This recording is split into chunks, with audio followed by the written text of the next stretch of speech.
അതായത് ഇന്ന് നിങ്ങൾ എവിടെയാണോ നിൽക്കുന്നത് അവിടുന്ന് ഡോട്ടുകൾ പുറകോട്ട് കണക്ട് ചെയ്ത് കഴിഞ്ഞാൽ മേ ബി 5 വർഷം അല്ലെങ്കിൽ 10 വർഷം പുറകിലുണ്ടായിട്ടുള്ള ഏറ്റവും മോശപ്പെട്ട ഒരു incident, may be a rejection, അതായിരിക്കാം നിങ്ങളെ ഇന്നെവിടെയെങ്കിലും നിർത്തിയിട്ടുണ്ടെങ്കിൽ ഇപ്പോൾ എത്തിച്ചിരിക്കുന്നത്.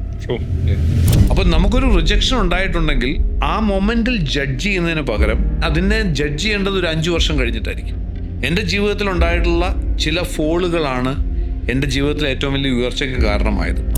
Everything in this universe happens with plan എന്ന് കേട്ടില്ല. ഒരു പ്ലാനുണ്ട്, ഒരു പദ്ധതിയുടെ ഭാഗമായിട്ടാണ് ഇതൊക്കെ നടക്കുന്നത്. നമ്മൾ ഹാർഡ് വർക്കിനെ കുറിച്ചും വിഷനെ കുറിച്ചും മിഷനെ കുറിച്ചും ഒക്കെയാണ് നമ്മൾ ട്രെയിനിങ്ങുകളിലൊക്കെ സംസാരിക്കുന്നതെങ്കിലും വളരെ പ്രശസ്തരായിട്ടുള്ള വളരെ സക്സസ്ഫുൾ ആയിട്ടുള്ള ചില ആൾക്കാരോട് ചോദിക്കുന്ന സമയത്ത് അവർ പറയുന്ന ആൻസർ ഇതൊന്നുമല്ല, ഭാഗ്യം. പക്ഷെ ആക്ച്വലി എന്താണ് ഈ ഭാഗ്യം എന്നുള്ളത് ഞാൻ ഇവരോട് തന്നെ മനസ്സിലാക്കാൻ ശ്രമിക്കുമ്പോൾ ശരിക്കും പറയുകയാണെങ്കിൽ അങ്ങനെ സംഭവിക്കേണ്ടതല്ലായിരുന്നു. ഞാനല്ലായിരുന്നു അവിടെ എത്തേണ്ടത്. ആ സമയത്ത് ഞാനവിടെ എത്തി. എന്നെ ഇവിടെ എത്തിച്ചത് മറ്റേ ആളാണ്. ആളെ ഞാൻ പരിചയപ്പെട്ടത് ഇന്നടത്ത് വെച്ചാണ്. ആളെ എന്നെ പരിചയപ്പെടുത്തി തന്ന ഇന്നയാളാണ്. കണക്റ്റഡ് ഇവൻസാണ്, കോയിൻസിഡൻസസ്. ഇതിനെ സിങ്ക്രോ ഡെസ്റ്റിനി എന്ന് പറയുന്നത്. ഇതാണ് ജീവിത വിജയത്തിൻ്റെ ഒരു ത്രെഡെങ്കിൽ ഈ കോയിൻസിഡൻസിനെ ഉണ്ടാക്കാൻ പറ്റും.